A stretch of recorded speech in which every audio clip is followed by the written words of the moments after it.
وحفلة بلارن لجو قبتي قلبيت كمجال لندن جارهان هوتيل كلا يغني دائما حفلة أو لجو ماموسي إن سنة جورة ده اللي يعتمد على كسر وركتي مركز الأساسي حسب قتالة حياة دولة دجان كالصومالي ده مدحونا ويا عبد محمد عمر يولي محابيس فربضن وسيد داي أو عافية مدحوينه حفلة ده صور لبضع عرمات بلجو حسي وضد فربضن أيسوع عمره كسر قيب كنا نجا لجو قبتي قلبيت لندن يضوطت كالك يسوقي مولها سلاطين قويان وحجرة هوان يعدمر فربضن با أي كذا واتشين إن دجان كدوم سوالي ده إثيوبيا وهاتن جاري هرمر فلارن أين هالك أوجد دعيين تلوين بدن أسوي كذيين مدحونا دجان كصومالي عبد محمد عمر waxaan halkan aan ka bogaadinaynaa iyadoo ay tahay maalintii xisbigeena sidaa darteed ayaynu isugu nimid sidaad ogtiin bacaawa laba munaasabadood baynu u dabaaldegaynaa midu waxa weeye waa maalinka inuu mataqaanaa xisbiga talada haya maanta dimuqraadiga ee mataqaanaa shacabka Soomaalida Itoobiya maalinkii la dhisay loo taagay lugaha weeyaan sidaad ogtiin xisbigaasi Lego iyo xisbiga oo florin jiray yaa midoob ay midoobeen yaa mataqaanaa xisbiga ayada oo soo maray mataqaanaa dhabar adeeg badan sameeyay waxaan aan u hambalyeeynaa sanad guurada xisbiga Soomaalida Itoobiya oo 16 jirsatay ayaan aan ugu hambalyeeynaa inta ka badan inay jirto ayaan Ilaahay ka rajaynaynaa boqolaal sano oo dambe waxa kale oo hambalyeeynaa dadka cafiska uu madaxweynuhu u fidiyay ومحاها خيرك إيه وناجا يجوا عن shaqaysanin siday ku tageen ba xabsi qof tagay uu dhibaato badan yahay haddana uu cafis u madaxweynuhu uu siiyay oo uu ku cafiyay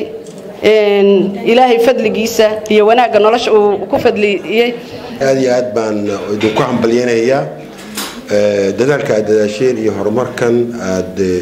rajaynaysan inuu hore u sii socdo mijaha ay dawladdu ay ku taagan tahay waa ciidanka New Booliska waxaan si gaar ah u salaamayaa oo gooni ah ciidamada New Booliska ciidamada gaarka New Booliska oo aan leeyahay ciidankii la yuugo cirjir soo baxo wadhaladkii oo cimrigiin ha jiro arceeri soo baxo cudud xoog lahoon ciilka kaga baxo cimrigiin ha jiro noolaada oo halka ka sii wada ilaahay baa mahad leh mahad labaadna waxaan u celinayaa dawladda shacabka federaalka Soomaaliyeed ee maanta ay gaadhay 16 jirkeedii waqtigii isbedelku dhacay ee gumaysigii xisbigii dawladii la oran jiray Hayla Maryam iyo kuwii ka horeeyay aynu gambinay marka koowaad waxaan u hambalyeeynaa sanad guurada xisbiga dimuqraadiga Soomaalida Itoobiya oo 16 jirsatay halka waxaan ka salaamayaa madaxweynaheena madaxweyne waad salaaman tahay waxaan kaloo ugu mahad celinaynaa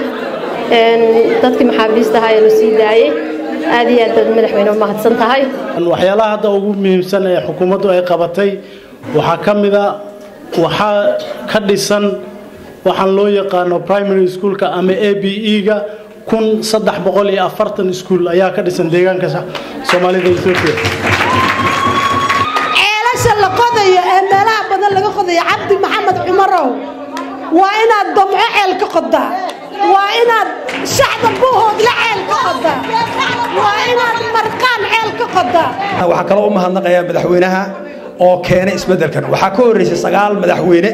waa madaxweynihii ugu horeeyay ee dadkiisa isku xidha dibadda iyo gudaha aad iyo aad baad u mahadsantiin horta waxaan u hambalyeeynaa dawladda ismaamulka Soomaalida Itoobiya waxaan leeyahay waxaan ka filaynaa Cabdi Cumar inuu noqdo tiriga Afrika masha Allah waxaan runtii anigu halkan maanta saan uga dirayaa madaxweynaheena dawladda deegaanka Soomaalida Cabdi Maxamed Cumar oo ah kamaanta cafiska u fidiyay dambiilayaashii jeelasha ku xidhnaa inaan halkan uga hambalyeeyno waqtigii la aasaasay waqtigii u 16 jirsaday xisbiga shacabka Soomaalida Itoobiya oo isaguna ah aasaaskii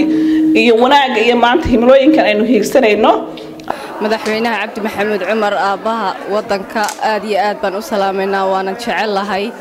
si kastaba waxaad moodaa sanadihii u dambeeyay in dawladda deegaanka Soomaalida uu sameeyay horumar balaaran nabad balaaran horumar balaaran uu ka jiro